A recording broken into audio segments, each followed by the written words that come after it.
we wanted to create a space that made you feel at one with spring in Italy.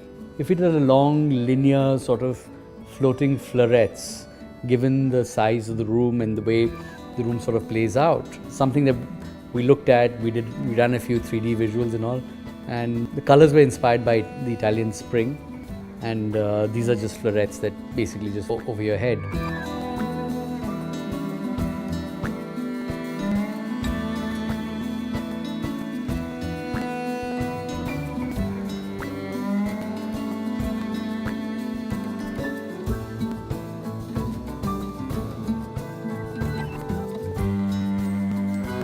Quite proud of what Arjun and the team have been able to achieve over here.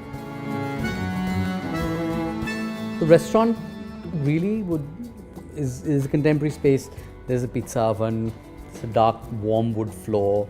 There are some interesting colors, and really here to give you a great dining experience. I wouldn't say as a fine dine, but really is something which you would call elegant dining or chic dining. My brief to Arjun was that we should have something that should be very unique to this spot. So here we go. Hopefully one day I can welcome some of you into the Italian restaurant and come see it for yourself.